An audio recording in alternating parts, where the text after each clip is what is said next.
No grande teatro da história humana, todos os personagens, de reis a camponeses, de profetas a pecadores, compartilham um destino final: a morte. Mas e se eu te dissesse que houve um homem que enganou esse destino?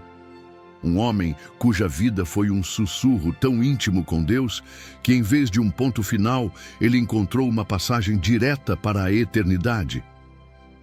Qual era o segredo de Enoque? O que ele fez de tão diferente em um mundo que, segundo as tradições antigas, estava mergulhando na corrupção que o fez digno de não ver a morte? Vamos explorar não apenas o que a Bíblia diz, mas também o que os antigos escritos apócrifos, como o livro de Enoque, sugerem sobre sua jornada extraordinária. Esta mensagem é para você que anseia por mais do que uma religião de domingo. Para você que busca uma intimidade real, uma amizade profunda com o Criador. Para você que se pergunta se é possível, em meio a um mundo caótico, andar tão perto de Deus que as coisas da terra comecem a perder o seu poder sobre você. A vida de Enoque é a prova de que isso é possível. No final deste vídeo, revelaremos o que as tradições dizem ter sido a última conversa de Enoque com seu filho, Matusalém, e o legado que ele deixou, um segredo sobre como viver uma vida que agrada a Deus, a ponto de ele desejar ter você mais perto. Sejam bem-vindos a uma das histórias mais misteriosas e inspiradoras de toda a Escritura. Vamos desvendar o que significa andar com Deus e como o segredo de Enoque pode revolucionar a sua caminhada espiritual hoje. Fique comigo, pois esta jornada nos levará às portas do céu. O mundo ordinário de Enoque era o mundo antediluviano, um tempo de grande longevidade, mas também, segundo a tradição do livro de Enoque, de crescente corrupção. Gênesis 6 descreve a maldade do homem se multiplicando na terra. O livro de Enoque detalha anjos caídos, ensinando à humanidade conhecimentos proibidos, gerando violência, feitiçaria e perversão. Enoque, a sétima geração desde Adão, nasceu e viveu neste mundo que caminhava para o juízo do dilúvio. Davi pastoreava ovelhas. Ana sofria com a esterilidade. Enoque vivia em um mundo que estava perdendo sua inocência e se afogando em maldade. Você também se sente como se estivesse vivendo em uma geração antediluviana, cercado por uma corrupção e um distanciamento de Deus que parece esmagador. Como é possível manter um coração puro e uma caminhada íntima com Deus quando o mundo ao seu redor celebra o pecado e a rebelião?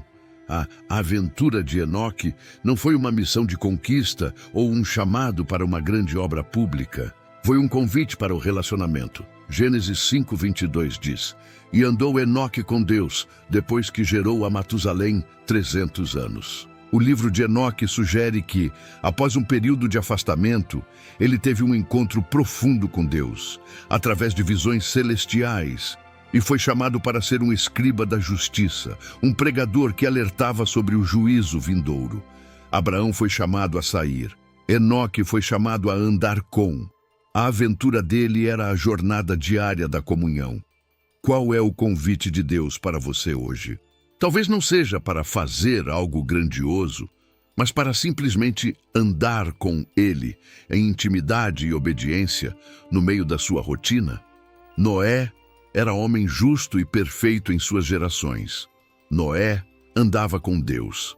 A mesma descrição usada para Enoque, mostrando que era o caminho da salvação em um mundo corrupto.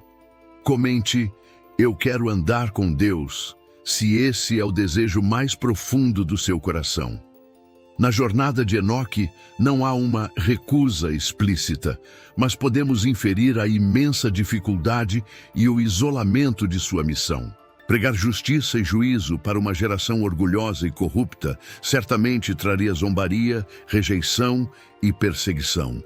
O livro de Judas, 1:14-15, confirma que Enoque profetizou: "Eis que é vindo o Senhor com milhares de seus santos, para fazer juízo contra todos." A tentação da recusa seria o silêncio, o medo de ser a única voz dissonante. Moisés temeu a reação do faraó. Enoque enfrentou a hostilidade de um mundo inteiro. Quais medos de rejeição, de ser chamado de radical ou antiquado, te impedem de ser uma voz profética em seu ambiente, de viver uma vida que contrasta com a cultura ao redor?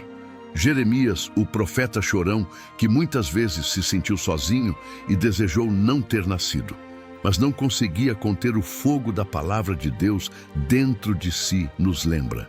Ser um porta-voz de Deus em tempos de apostasia é uma jornada solitária e desafiadora. Lembro-me de um testemunho.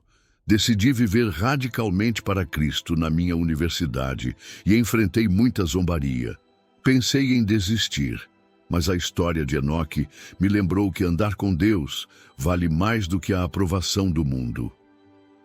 O encontro com o mestre de Enoque foi sua caminhada diária, mas o livro de Enoque descreve que essa caminhada foi recheada de encontros espetaculares. Ele teria sido levado em viagens pelos céus, guiado por anjos como Uriel e Rafael, onde viu os segredos da criação, as moradas dos justos, o lugar de punição dos anjos caídos e até mesmo o trono de Deus. Ele não apenas andava com Deus na terra, ele foi convidado a ver a realidade de Deus nos céus. Elias teve seu encontro com Deus em uma voz suave. Enoque, segundo a tradição, teve encontros grandiosos que o ensinaram sobre a justiça e a majestade de Deus. O mestre o ensinou mostrando-lhe a realidade espiritual por trás do mundo físico. Deus pode não nos dar as mesmas visões, mas Ele anseia por nos revelar os segredos do seu coração, através da sua palavra e do seu espírito. O apóstolo Paulo, que foi arrebatado ao terceiro céu e ouviu palavras inefáveis, nos mostra: Deus, em sua soberania, concede experiências profundas àqueles que o buscam com intensidade, para fortalecê-los em sua missão. Se você anseia por uma revelação mais profunda de Deus, siga este canal e comente "Revela-me teus segredos, Senhor", para se juntar à nossa comunidade de buscadores. Enoque cruza um limiar crucial não ao realizar um ato, mas ao viver um estado de ser. Hebreus 11:5 nos dá a chave. Pela fé, Enoque foi trasladado para não ver a morte, pois antes da sua trasladação, alcançou testemunho de que agradara a Deus. Ele cruzou o limiar da religiosidade para o relacionamento, da vida comum para uma vida que genuinamente agradava ao Pai. Esse era seu estado contínuo. Josué cruzou o Jordão para a conquista. Enoque cruzou da existência terrena para uma existência que agradava a Deus, e isso o qualificou para a conquista da morte. Qual limiar de entrega, de pureza, de consagração você precisa cruzar para que sua vida seja um testemunho que agrada a Deus? A transfiguração de Jesus, onde a voz do Pai declara: "Este é o meu Filho amado, em quem me comprazo", nos lembra que agradar a Deus é o maior objetivo da jornada de fé. Toque na tela agora ou digite "Quero te agradar, Deus", como um ato de consagração da sua vida ao Senhor. A grande prova de Enoque era a perseverança. Andar com Deus por 300 anos em um mundo que se afastava dele. Seus aliados eram poucos, talvez sua família mais próxima, como Matusalém. Seu principal aliado era o próprio Deus. Seus inimigos eram a cultura dominante, a influência demoníaca, como descrita no livro de Enoque, a solidão espiritual e o desgaste de ser diferente por tanto tempo. Daniel, na Babilônia, mantendo sua santidade em meio a uma cultura pagã, teve seus amigos como aliados. Enoque parece ter tido uma jornada ainda mais solitária. A maior prova para quem anda com Deus é a constância, a perseverança em meio a um mundo que não o conhece e o rejeita. Você já sentiu a solidão de ser fiel a Deus? Jesus, que foi abandonado por seus discípulos em seu momento mais crucial, nos lembra: a caminhada mais próxima de Deus pode, paradoxalmente, levar a momentos de grande solidão humana. Mas como um ser humano pôde manter tal nível de comunhão e santidade por séculos? Qual era a fonte de sua força? A resposta está no foco de sua mensagem. Você tem um Matusalém em sua vida, alguém com quem pode compartilhar sua jornada de fé mais profunda? Marque essa pessoa, se tiver coragem. A escuridão que Enoque enfrentava e anunciava era o juízo iminente de Deus sobre o mundo. Pregar sobre destruição e condenação não é uma mensagem popular. Ele era o portador de notícias sombrias. Ele vivia com a consciência do fim de seu mundo, vendo a maldade crescer e sabendo o destino terrível que aguardava seus contemporâneos. Essa consciência do juízo final era uma escuridão que ele carregava. Jó sentiu a escuridão do sofrimento pessoal. Enoque sentiu a escuridão do sofrimento coletivo iminente. Como é viver com a consciência da santidade de Deus e da inevitabilidade do juízo sobre o pecado, enquanto se ama as pessoas que estão perdidas? Jesus, chorando sobre Jerusalém, sabendo da destruição que viria sobre a cidade por rejeitá-lo, nos lembra: o coração que anda com Deus também se quebra com o que quebra o coração de Deus. Se você se compadece de um mundo que precisa ouvir a verdade de Deus, curta este vídeo agora para ajudar a espalhar mensagens que podem despertar corações. A aprovação suprema de Enoque foi o seu teste final de fé, que culminou no evento mais extraordinário de sua vida. Em vez de enfrentar a morte física, o destino comum de todos, sua intimidade com Deus atingiu um ponto de inflexão. Gênesis 5:24 diz de forma sucinta e poderosa: "E andou Enoque com Deus, e não se viu mais, porquanto Deus para si o tomou. Ele foi trasladado, arrebatado." Sua fé o levou a uma dimensão onde a morte não tinha poder. A cruz de Cristo foi a vitória sobre a morte. O arrebatamento de Enoque foi o escape da morte. Sua maior prova foi viver de tal maneira que a morte se tornou irrelevante para ele. A prova final da sua fé não foi morrer por Deus, mas viver tanto para Deus que foi levado por ele. Elias, sendo levado aos céus em um redemoinho de fogo, nos mostra: Deus reserva destinos extraordinários para vidas extraordinárias de entrega e serviço. A fonte de sua força? Sua consciência do juízo e da vinda do Senhor. Judas nos diz que ele profetizava sobre isso. Viver com a perspectiva da eternidade e do retorno de Cristo nos dá força para perseverar na santidade hoje. Repita comigo com fé: eu ando com Deus e meu destino está nele. A recompensa de Enoque foi a maior de todas, a própria presença de Deus sem o véu da mortalidade. Ele escapou do juízo do dilúvio e da dor da morte, mas sua recompensa também foi o legado eterno que deixou. Ele se tornou o primeiro exemplo de arrebatamento na Bíblia, um farol de esperança para todos os que anseiam pela vinda de Cristo. Hebreus 11 o imortaliza no hall da fama da fé. A promessa de Caleb era uma montanha. A recompensa de Enoque foi o próprio céu. Quando você dá a Deus sua caminhada, Ele te dá a si mesmo como recompensa. A promessa de Jesus aos seus discípulos: vou preparar-vos lugar, e virei outra vez, e vos levarei para mim mesmo, para que onde eu estiver, estejais vós também. Enoque foi o precursor dessa promessa. E a última conversa de Enoque. O livro de Enoque narra que ele reuniu sua família, incluindo Matusalém, e os instruiu a andarem em justiça, a não se desviarem do Senhor, e a ensinarem isso às suas gerações. O segredo que ele deixou não foi uma fórmula mágica, mas um chamado à santidade geracional e a uma vida que agrada a Deus, pois ele virá para julgar e para recompensar. Esse era o coração do seu legado. Comente: Maranata, vem Senhor Jesus, se você vive na esperança do arrebatamento e do retorno de Cristo. O caminho de volta de Enoque não é um retorno físico, mas o impacto de sua vida que continuou através de sua linhagem. Seu filho, Matusalém, viveu para ser o homem mais velho da Bíblia, morrendo no ano do dilúvio. Seu bisneto foi Noé, o homem que, seguindo o exemplo de andar com Deus, foi escolhido para preservar a humanidade.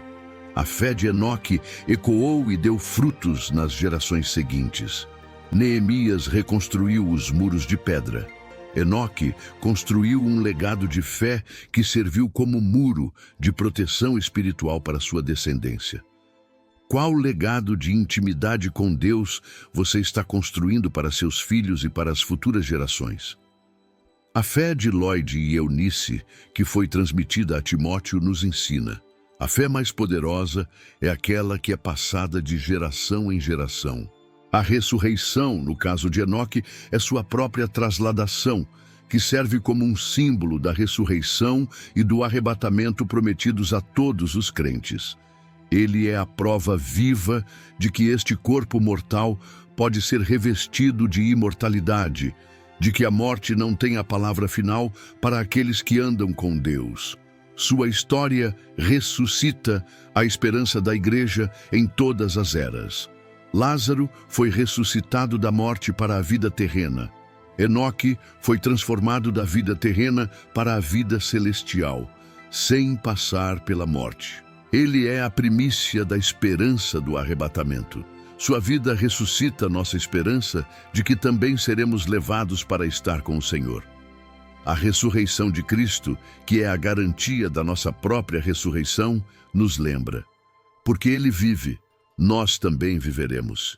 Enoque é um vislumbre dessa promessa gloriosa. O elixir que Enoque nos deixa é a revelação do que significa andar com Deus. Não é um ritual, mas uma relação.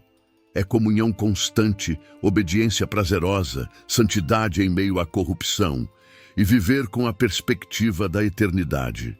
O segredo para escapar do destino comum não é uma fórmula, mas uma amizade com o divino tão profunda que a transição desta vida para a próxima se torna um simples passo para o lado, para dentro da presença de Deus. Paulo nos deixou o elixir da teologia da graça.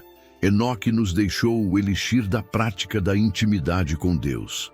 Sua vida silenciosa fala mais alto que 1000 sermões, nos mostrando o caminho para uma vida que agrada ao Pai e que anseia pela sua vinda. Este é o elixir que precisamos para os dias de hoje. A grande comissão é um chamado para fazer discípulos que também andem com Deus. Compartilhar o segredo da intimidade com Deus é o maior presente que podemos dar a esta geração. Amados, a vida de Enoque não é um conto de fadas inalcançável. É um convite divino para cada um de nós.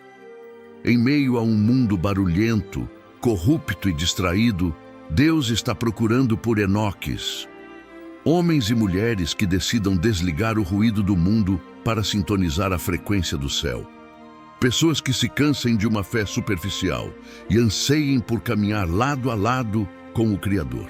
Houve um tempo em minha vida que eu era muito ativo na igreja, fazendo muitas coisas para Deus, mas eu não andava com Deus. Minha alma estava vazia. Quando decidi, como Enoque, priorizar a intimidade silenciosa, a caminhada diária, tudo mudou. A paz e a revelação que encontrei nessa jornada valem mais que qualquer conquista terrena. Deus não se impressiona com nossos feitos, mas se deleita em nossa companhia. Andar com Deus significa concordar com Ele, seguir seu ritmo, ouvir sua voz e viver de uma forma que o agrada. Você está disposto a pagar o preço do isolamento, da renúncia e da perseverança para ter essa intimidade? Você está disposto a ser diferente?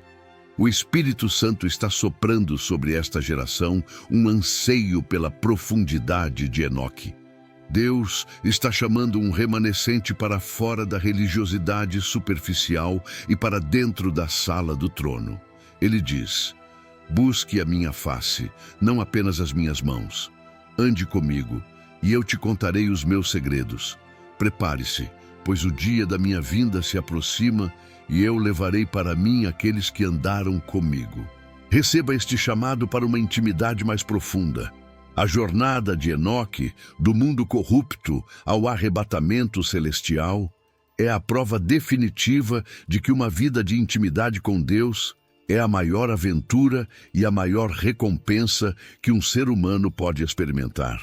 Ele nos mostra que é possível viver neste mundo sem ser dele e que nosso destino final pode ser muito mais glorioso do que a morte. Se esta mensagem despertou em você um desejo ardente de andar com Deus como Enoque, inscreva-se agora no canal e ative o sininho, pois nossa jornada em busca dos mistérios de Deus está apenas começando. Este vídeo é um lembrete vivo de Hebreus 11:5. Pela fé, Enoque foi trasladado, pois alcançou testemunho de que agradara a Deus. Que este seja também o seu testemunho. Compartilhe este vídeo com alguém que você sabe que está buscando mais de Deus. Vamos inspirar uma geração a andar em intimidade com o Pai. E comente abaixo, andando com Deus como Enoque, para afirmar sua decisão hoje. E andou Enoque com Deus, e não se viu mais porquanto Deus para si o tomou. Gênesis 5:24.